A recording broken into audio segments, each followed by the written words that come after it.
Assalamualaikum warahmatullahi wabarakatuh. Halo teman-teman, kali ini yuk kita belajar bersama tentang sistem pakar, salah satu bidang dalam kecerdasan buatan yang kalau dirunut berdasarkan sejarah usianya sudah lebih dari 50 tahun.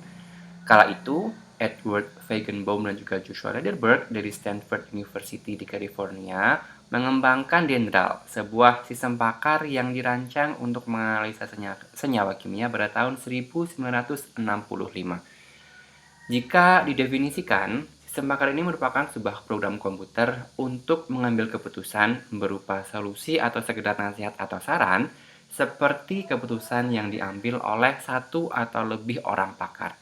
Nah, sistem pakar ini mengombinasikan inferensi atau kaidah-kaidah penarikan kesimpulan dengan basis pengetahuan tertentu yang diberikan oleh seorang pakar dalam bidang yang spesifik.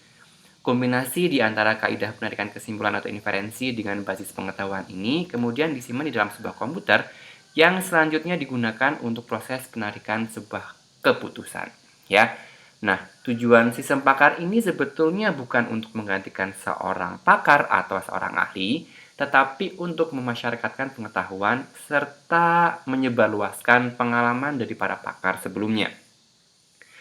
Seorang yang bukan pakar, apabila menggunakan sistem pakar ini, maka fungsi dari sistem pakar ini adalah untuk meningkatkan kemampuan pemecahan masalah. Sementara, apabila sistem pakar ini dipakai oleh seorang ahli, maka peran dari sistem pakar ini adalah sebagai knowledge assistance, ya. Karena kepakaran seorang itu terbatas, dia memiliki memori yang tak terbatas, maka sistem pakar ini bertugas sebagai knowledge assistant. Sistem pakar ini barangkali sudah pernah teman-teman dengar sebelumnya, dia hanya bekerja pada bidang spesifik. Meskipun pada awalnya, sistem pakar ini disebut dengan General Purpose Problem Solver, ya. Disebut dengan General Purpose Problem Solver, ya, sebuah sistem yang dirancang untuk menyelesaikan masalah yang sifatnya luas. Tapi seiring perkembangannya, bidang yang ditangani oleh sistem pakar ini lebih spesifik. Nah, dalam sistem pakar, ada beberapa konsep yang harus kita pelajari bersama. Yang pertama kali disebut dengan kepakaran atau expertise, ya. Nah, kepakaran ini, maaf, masih ada sponsor batuk dari tempat sebelah ya. Kepakaran atau expertise ini adalah pengetahuan yang diperoleh dari pelatihan, membaca, atau pengalaman yang sudah diperoleh sebelumnya. Kepakaran ini dimiliki dan bermanfaat oleh seorang ahli untuk membantu mereka mengambil keputusan dengan lebih cepat dan lebih baik lagi daripada seseorang yang tidak memiliki kepakaran. Kepakaran ini bisa berbentuk teori atau fakta tentang sebuah permasalahan, kemudian bisa juga berupa aturan serta strategi dalam menyelesaikan sebuah masalah, atau bahkan pengetahuan tentang pengetahuan atau yang disebut dengan meta knowledge. Konsep dasar yang kedua disebut dengan expert atau pakar, ya. Ia adalah seseorang yang sudah memiliki pengetahuan, pengalaman, serta metode khusus yang mampu menerapkan semua hal itu untuk menyelesaikan masalah atau dalam hal memberi nasihat alias saran, ya. Nah, seorang pakar itu dituntut untuk mampu menjelaskan serta mempelajari hal-hal yang baru, kemudian bisa menyusun ulang kembali pengetahuan-pengetahuan yang sudah diperoleh sebelumnya, sampai menggunakan pengetahuan-pengetahuan yang dikonstruksikan baru tadi untuk memecahkan sebuah masalah atau membentuk aturan-aturan yang sesuai dengan relevansi kepakarannya. Kemudian di antara pakar dan kepakaran, ada skenario yang disebut dengan pemindahan kepakaran atau expertise transfer. Ya, tujuan dari sistem pakar ini adalah untuk memindahkan kepakaran dari seorang ahli ke dalam sebuah komputer. Kemudian dari komputer itu ditransfer kepada orang lain yang bukan ahli atau pakar. Nah, proses pemindahan kepakaran ini melibatkan 4 kegiatan setidaknya. Ada proses yang disebut dengan akuisisi pengetahuan, ya. Kemudian ada yang disebut dengan representasi pengetahuan pada komputer. Ini adalah bab yang sebelumnya harus teman-teman sudah kuasai sebelumnya. Kemudian ada kaidah-kaidah penarikan kesimpulan alias inferensi dan pemindahan pengetahuan ke pengetahuan yang lainnya. Kemudian yang keempat, konsep dasar yang harus kita kuasai itu adalah tentang inferensi, ya, atau prosedur penarikan kesimpulan yang memiliki kemampuan dalam melakukan penalaran. Nah, inferensi ini ditampilkan pada suatu komponen yang disebut dengan mesin inferensi, di antaranya melibatkan banyak sekali prosedur pemecahan masalah. Nah, semua pengetahuan yang diperoleh oleh seorang pakar dari proses dia belajar, membaca, atau menganalisis kejadian yang sama sebelumnya, itu disimpan di dalam sebuah media atau wadah yang disebut dengan basis pengetahuan. Adapun dari tujuan mesin inferensi ini adalah mengambil keputusan berdasarkan basis pengetahuan yang dimiliki oleh pakar tadi. Nah, basis pengetahuan itu di dalamnya akan melibatkan banyak hal, di antaranya adalah bentuk aturan atau rules. Sebagian besar program yang disusun pada sistem pakar komersil itu adalah sistem pakar berbasis aturan atau rule-based system atau rule-based expert system, di mana pengetahuan itu disimpan dalam bentuk rule alias aturan-aturan yang merupakan prosedur dalam penarikan kesimpulan atau pemecahan masalah. Bentuk yang paling umum dari aturan pada rule-based expert system ini adalah if-then.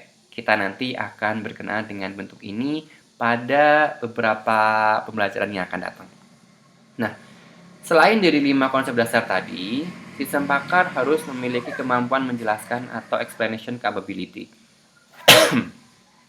Sistem pakar ini harus memiliki kemampuan dalam hal menjelaskan saran atau rekomendasi yang diberikan. Jadi tidak hanya sekedar hasilnya seperti apa, sarannya apa, tapi harus memiliki kemampuan untuk menjelaskan, ya. Penjelasan ini kemudian dilakukan dalam sebuah komponen atau subsystem yang disebut dengan explanation capability atau subsystem penjelasan.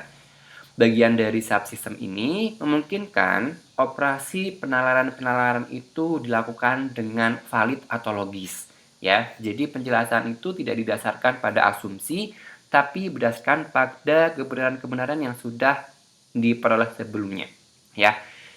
Karakteristik yang ada pada sistem pakar itu ada beberapa, teman-teman, sekitar 5 kalau nggak salah, ya. Di antaranya adalah sistem pakar harus memiliki kinerja yang sangat baik atau high performance, ya.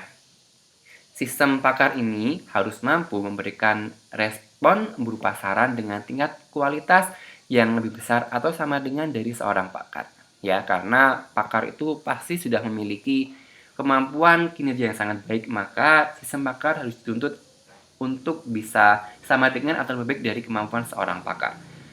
Kemudian waktu respon juga harus baik. Ini adalah karakteristik yang lainnya pada sistem pakar atau disebut juga dengan adequate response time. Waktu kerja sistem ini setidaknya sama dengan sistem pakar, ya.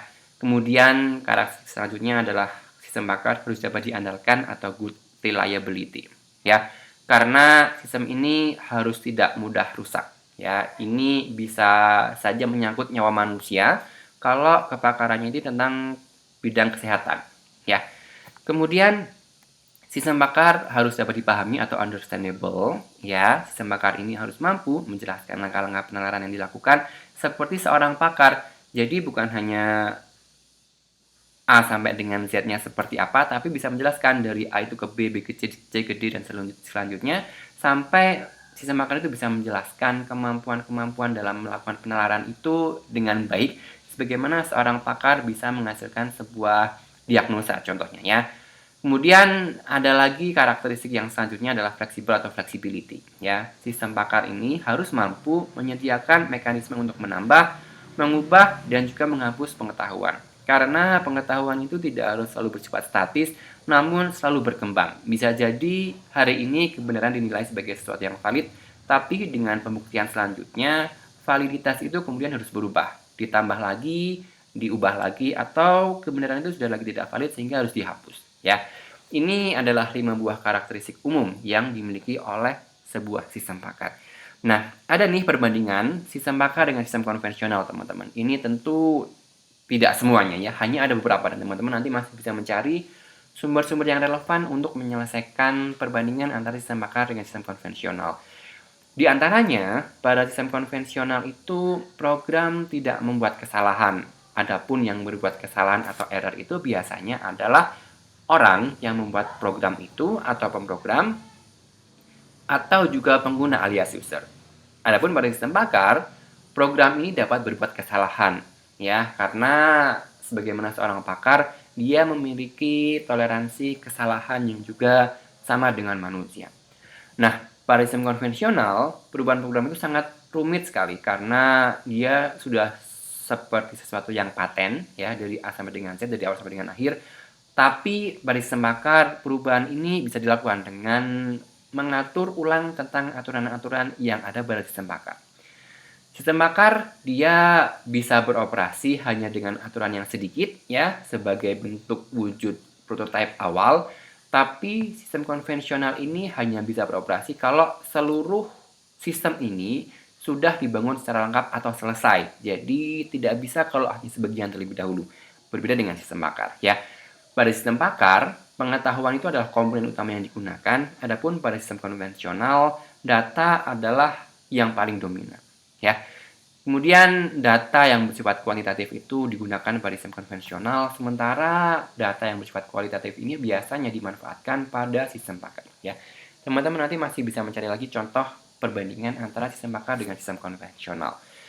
Meskipun banyak kelebihan, kekurangan sistem pakar ini juga ada loh. Ya, di antaranya adalah memerlukan biaya yang cukup mahal dalam pembuatan serta perawatannya. Karena kalau sebuah sistem bakar itu rusak, boleh jadi dia harus menyusun banyak hal yang komponennya tidak mahal dalam hal waktu barangkali ya, atau dalam hal kepakaran yang harus diperoleh lagi dari orang-orang lain yang kompeten di bidangnya. Kemudian tidak mudah dikembangkan karena keahlian dan ketersediaan pakar itu juga terbatas. Ya, ahli tentang virus misalkan barangkali banyak, tapi tidak selalu bisa dikolaborasikan antara satu pakar dengan pakar yang lainnya. Kemudian sebagaimana tadi di awal disampaikan ya, perbandingan di tabel sebelumnya, sistem pakar ini bisa melakukan kesalahan. Alias sistem pakar ini tidak selalu 100% benar, meskipun sebelum dilakukan implementasi pasti dilakukan pengujian dulu sampai dengan akurasinya mendekati angka tertinggi alias 100%. Kemudian di dalam sistem pakar ini teman-teman ada sebuah arsitektur atau sebuah skenario yang disebut dengan struktur. Nah, secara garis besar struktur ini dibagi jadi dua. Yang pertama adalah lingkungan pengembangan, serta yang kedua disebut dengan lingkungan konsultasi. Kita akan belajar setiap bagian ini secara bertahap ya. Kita punya dua bagian nih. Jadi tengah-tengah ini dibagi oleh sebuah bidang ya. Kita belajar dulu tentang lingkungan pengembangan itu apa dan apa itu lingkungan konsultasi. Yang disebut dengan lingkungan konsultasi itu adalah sebuah bagian struktur dari sistem pakar yang digunakan untuk berkonsultasi, sebagaimana namanya ya, agar mendapatkan pengetahuan dan nasihat dari sistem pakar, layaknya seorang pengguna berkonsultasi atau berdiskusi dengan seorang atau lebih pakar. Kemudian lingkungan pengembangan itu adalah bagian dari sistem pakar yang digunakan oleh pembuat sistem pakar untuk membangun komponen-komponen serta mengenalkan pengetahuan ke dalam basis pengetahuan. Jadi kalau diumpamakan ya, lingkungan konsultasi ini adalah bagian front end-nya ya, front end yang biasanya berinteraksi dengan pengguna ya, kemudian lingkungan pengembangan ini berarti dia adalah back end-nya, di mana kita tidak perlu tahu kerumitan yang ada di balik sebuah sistem pakar. Begitu kurang lebih ya. Nah, setiap elemen-elemen tadi kita akan coba bahas satu persatu, dimulai dari struktur yang pertama disebut dengan akuisisi pengetahuan. Ya, letaknya di sebelah sini merupakan bagian dari lingkungan pengembangan. Akuisisi pengetahuan ini digunakan untuk memasukkan pengetahuan dari seorang pakar dengan cara merekayasa pengetahuan sehingga pengetahuan itu bisa diproses oleh komputer. Kemudian pengetahuan-pengetahuan ini disimpan di dalam sebuah bagian yang disebut dengan basis pengetahuan di sini, ya. Nah, basis pengetahuan itu isinya nanti akan teman-teman saksikan, ya. Tapi basis pengetahuan ini adalah bagian yang paling penting atau setidaknya begitu, ya, karena di dalamnya berisi tentang banyak sekali representasi pengetahuan. Kalau teman-teman sudah belajar dulu masih ingat bentuk representasi pengetahuan itu bisa dalam hal if dan rule, dalam bentuk script, frame, atau menggunakan logika-logika yang lainnya. Ya. Nah, sumber pengetahuan pada proses akuisisi pengetahuan ini bisa diperoleh dari pakar, buku, atau dari informasi yang terdapat pada sebuah dokumen. Ya. Ini adalah proses akuisisi pengetahuan. Disebutkan juga tadi ada bagian yang disebut dengan basis pengetahuan. Elemen dasar yang menyusun basis pengetahuan ini adalah berupa fakta serta aturan. Fakta itu boleh berupa tentang situasi, kondisi, atau permasalahan yang ada dan bernilai valid, serta elemen kedua adalah aturan, ya, yang mengarahkan penggunaan pengetahuan itu agar masalahnya bisa dipecahkan. Basis pengetahuan ini isinya diperlukan untuk memahami, melakukan formulasi, serta untuk menyelesaikan masalah. Jadi ini juga salah satu bagian yang sangat kritikal yang ada pada struktur sebuah sistem pakar. Alat kaitan selanjutnya adalah mesin inferensi. Ini kalau dilihat ini juga salah satu bagian yang terbesar ya, yang berada pada dua buah lingkungan konsultasi dan lingkungan pengembangan. Mesin inferensi ini adalah sebuah program yang digunakan untuk melakukan proses penalaran terhadap sebuah kondisi, ya. Nah, kondisi ini ya yang kemudian dilakukan penalaran terhadapnya atas fakta dan aturan yang disimpan pada basis pengetahuan.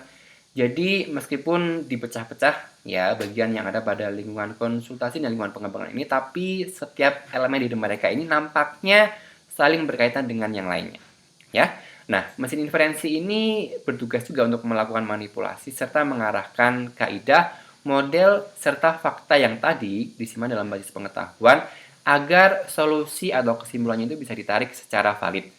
Nah, untuk menarik kesimpulan, mesin inferensi ini menggunakan setidaknya dua strategi. Pertama adalah forward chaining, yang kedua adalah backward chaining atau kombinasi keduanya. Namun yang paling umum adalah bentuk dari A dan B ini yang merupakan forward serta backward chaining, ya. Jadi strategi penarikan kesimpulan atau proses penalaran ini adalah bagian dari mesin inferensi. Ini yang kemudian nanti akan kita coba pelajari dengan lebih lanjut lagi. Sampai di sini diingat dulu, ya. Nah, ini juga kaitannya dengan proses skenario metode pencarian yang sudah teman-teman pelajari pada bab sebelumnya.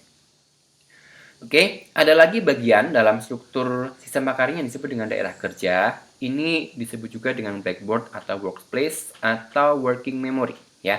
Dia fungsinya adalah untuk merekam hasil sementara untuk dijadikan keputusan serta menjelaskan sebuah masalah yang sedang terjadi, ya. Ini juga berupa sebuah area pada memori yang berfungsi sebagai basis data. Nah, working memory ini tipe keputusannya dapat direkam, ya. Di antaranya pada blackboard ini, tipikal keputusan itu adalah rencana, agenda atau solusi yang masing-masing penjelasannya tentu berbeda, ya. Kemudian ada juga interface alias antarmuka. Sebagaimana teman-teman sudah pasti tahu definisi interface itu apa, ya. Dia adalah sebuah bagian yang digunakan sebagai komunikasi atau di mana dialog itu dilakukan antara user alias pengguna dengan sistem pakar. Komunikasi ini akan lebih optimal kalau bahasa yang disajikan itu adalah menggunakan bahasa alami, ya. Di sini teman-teman nanti harus belajar lagi tentang Natural Language Processing atau NLP, ya. Kemudian ada juga fasilitas penjelasan. Tadi di awal ada explanatory, ya, facility. Ini juga adalah disebut dengan explanation facility, yaitu bagian dari sistem pakar yang berfungsi untuk memberikan penjelasan kepada pengguna bagaimana kesimpulan itu diperoleh. Jadi bukan hanya pengguna disajikan dengan hasil keputusannya seperti apa, tapi pengguna juga akan dijelaskan bagaimana keputusan itu bisa diambil, ya. Ini adalah bagian dari fasilitas penjelasan atau explanation facility. Kemudian bisa jadi pada sistem pakar itu pengetahuan yang diperoleh belum sempurna.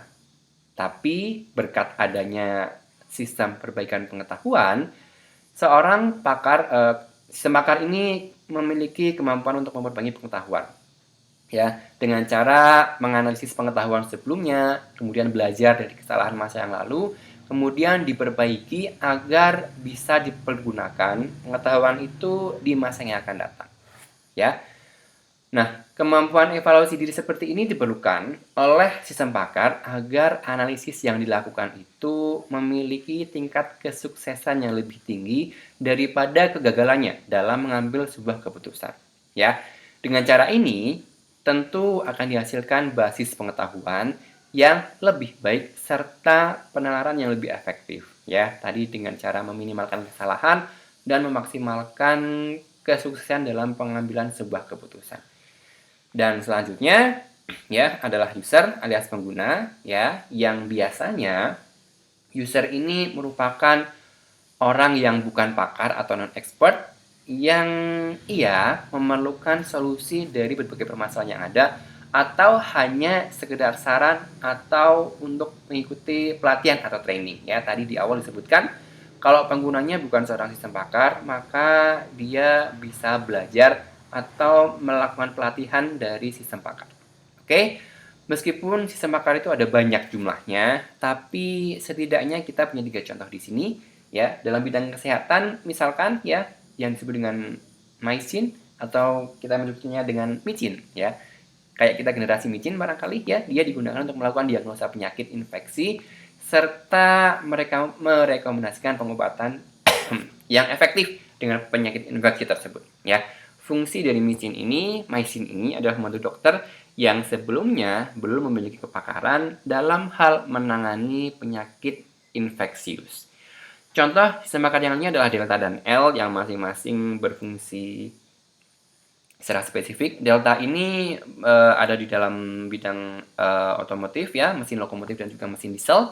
Kemudian L atau EL ini adalah digunakan untuk membantu rekayasa rancangan sirkuit elektronik ya. Kalau teman-teman tahu yang namanya PCB ya, rekayasa rancangan sirkuit elektronik yang terbuat dari transistor, dioda, dan resistor, sehingga hasil yang diperoleh itu lebih optimal lagi dibandingkan dengan manusia yang biasanya adalah coba-coba.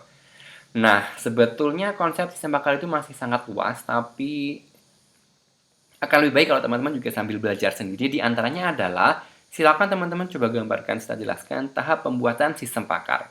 Ya, silakan cari referensi atau buku, atau jurnal atau paper yang ilmiah, dan hindari penggunaan dari blog yang hasilnya belum tentu valid. Ya, silakan teman-teman belajar sendiri. Sampai di sini untuk kelas kita pada video ini. Terima kasih, semoga bermanfaat. Selanjutnya kita akan belajar tentang inferensi forward dan backward chaining. Jangan lupa, junjung terus selalu adab di atas ilmu. Assalamualaikum warahmatullahi wabarakatuh.